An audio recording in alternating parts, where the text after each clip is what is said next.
बुलेटिनच्या सुरुवातीला एका अशा बातमीने आपण ही सुरुवात करणार आहोत ज्यामुळे एका तरुणीचं आयुष्य उद्ध्वस्त झालं, पण ती धाडसी तरुणी खचली नाही। तिनं अन्यायाविरुद्ध आवाज उठवलाय। मुंबईत महिला छायाचित्रकारावर गँगरेप होण्यापूर्वीही 31 जुलैला शक्ती मिल कंपाऊंडमध्ये आणखी एका मुलीसोबत गँगरेपची घटना घडली होती। त्या घटनेतील पीडित मुलीनं आपल्यावर झालेल्या अन्यायासंदर्भात तक्रारही दाखल केली।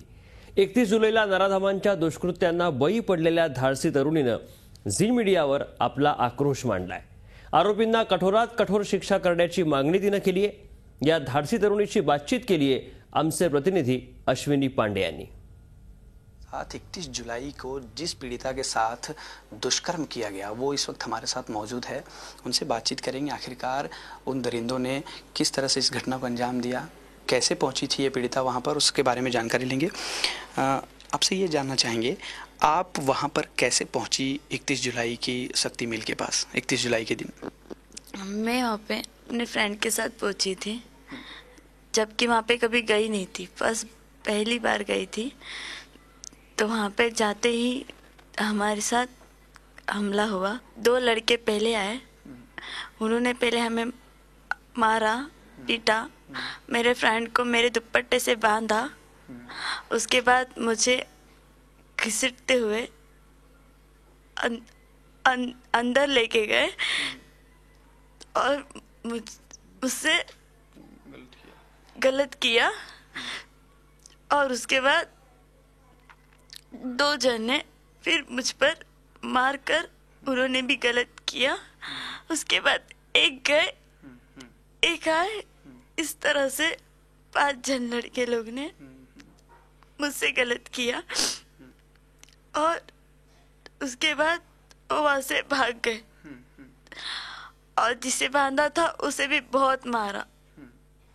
और उस हालत में मैं इतनी डर गई कि ना घर पे बता सकी, ना पुलिस पे जा सकी, बस वहां से चली गई। क्या वक्त हो रहा था जब आप वहां पहुंचे थे? तो उस समय शाम के कुछ 7:30 पौने 8 बज गए होंगे जिस वक्त हमारे साथ ऐसा हुआ था।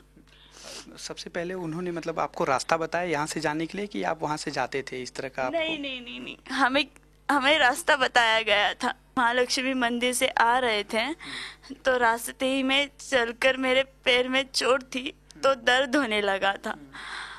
तो हमने हेल्प पूछी कि यहाँ पे कोई शॉर्टकट रास्ता है क्या।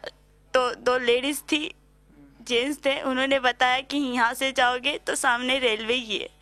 तो बस उनके पीछे पीछे गए। अंधेरे में इतना कुछ पता नहीं चला और उसी वक्त मेरे पैर पे चोट लगी और मैं बस रेलवे की 10 मिनट अंदर ही मैं वहाँ पर बैठ गई और बैठ के जाने ही लगी तो वहाँ से वो 2 लड़के लोग आके हम पे अटैक किया और हमें अंदर घसीटते हुए लेके गए और हमें मार पीट के। सबसे पहले 2 लोग थे, उन्होंने बाद में फोन करके बुलाया बाकियों को? हाँ, जो 2 लोग थे वो आए, उसके बाद तीसरा आया, बाद में 2 जन को फोन करके बुलाया गया था। इन सबको तुमने पहचाना, वहाँ दिखाया पुलिस ने? हाँ, 4 जन को मैंने पहचाना, जिसे 5वें को पहचाना है वो इस वक्त फरार है। वो 3 लोग तो पुलिस की कस्टडी में थे। पहले ही दिन जब आप कंप्लेन करने गई थी तो 3 ऑलरेडी पुलिस की कस्टडी में थे। उन तीनों को पुलिस ने आपके सामने पेश किया था? हाँ, जब मैं गई मैंने अपने बताया तो 3 लोग पहले से ही थे, जो कि एक पहले से उन्होंने एक लड़की के साथ भी इसी तरह से किया था। तो वही 3 लोग, मुझसे भी वही हो गया।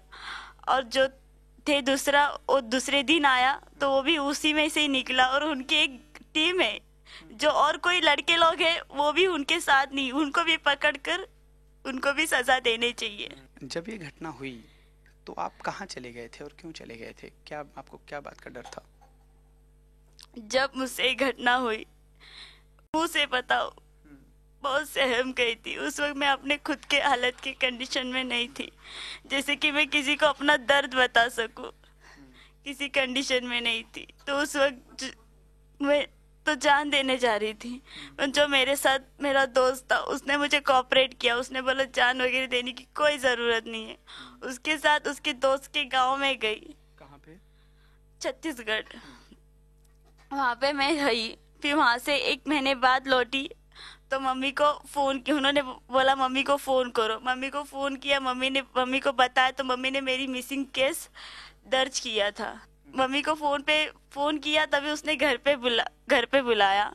घर पर आके जो मुझसे घटित हुआ वो मम्मी को बताया तो उसकी मम्मी ने कहा कि तेरी मिसिंग केस है, अपन पुलिस को जाके सब बताएंगे और उनको कड़ी से कड़ी सजा दिलवाएंगे। 3 को आपने स्केच में पहचाना था? हाँ, उन 3 को मैंने पहली बार स्केच में पहचाना। उसके बाद स्केच में पहचानने के बाद पुलिस लोग ने मुझे पुलिस स्टेशन लेके गए और उसके बाद उन्होंने मुझे जेल में दिखाया। लोग ऐसा बताया जा रहा है सूत्रों के हवाले से कि 8 से 9 लोगों के साथ उन्होंने इस तरह का दुष्कर्म किया हुआ है। हाँ। क्या अपील करेंगी आप, क्योंकि ऐसा है कि आपकी घटना के कुछ दिनों के बाद इन्होंने एक फोटोग्राफर महिला पत्रकार के साथ इन्होंने इस तरह की घटना को अंजाम दिया, तो सबसे पहली अपील आप क्या करेंगी? सबसे पहले अपील मैं यही करूंगी कि कानून उनको सजा नहीं दे पा रही है, कानून उनको छूट दे रही हो, कानून से डर नहीं पा रहे हैं, इसके लिए वो ऐसे घटित करते जा रहे हैं। मैं चाहूंगी उन्हें सरकार अच्छी से अच्छी सजा दे और जो कोई और ऐसा करता है उनको भी सजा दे, उनको फांसी मिलना चाहिए। फांसी की सजा नहीं होती है बलात्कारियों को जब तक विक्टिम की मौत ना हो जाए। जो प्रावधान है, आप अपील करेंगी कि इस तरह की प्रावधान किए जाएं, इस तरह के कानून बनाए जाएं जो ऐसे मामलों में अपराधियों को जो है फांसी की सजा तक दी जा सके। हाँ, मैं ये अपील करना चाहूंगी कि जो फांसी की सजा बंद की गई है उनके लिए लागू किया जाए, क्योंकि जब तक उनका अंत नहीं होता है तो इस गुनाह का भी अंत नहीं होगा। आपका फ्रेंड जो है यहाँ पे गवाह के तौर पर मौजूद हो रहा है ना? हाँ, मेरा फ्रेंड है और मेरा गवाह बन रहा है। चलिए, बहुत बहुत शुक्रिया बेटा हमसे बातचीत करने के लिए। ये थी पीड़िता जो 31 जुलाई को शक्ति मिल के पास से गुजर रही थी अपने एक मित्र के साथ। इसके बाद इन दरिंदों ने इसके साथ भी जो है दुष्कर्म को अंजाम दिया। सवाल यह है कि इन आरोपियों में से जो एक आरोपी है वो नाबालिग है, जिसे कानून के आधार पर महज 3 साल की सज़ा दी जा सकती है, लेकिन बाकी जो 4 आरोपी हैं उन्हें कड़ी से कड़ी सज़ा की मांग कर रही हैं। साथ ही इस पीड़िता का ये भी कहना है, जो देश की तमाम पीड़िता ये चाहती हैं कि ऐसे आरोपियों को फांसी की सज़ा दी जाए। दिल्ली गैंगरेप के बाद लगातार इस बात को लेकर आवाज़ भी उठती रही, लेकिन सरकार ने कानून में बदलाव तो किया, लेकिन ऐसे अपराधों को, खासकर जो गैंगरेप जैसे अपराध हैं, ऐसे अपराधों में आज भी फांसी की सज़ा जो है देश में नहीं है।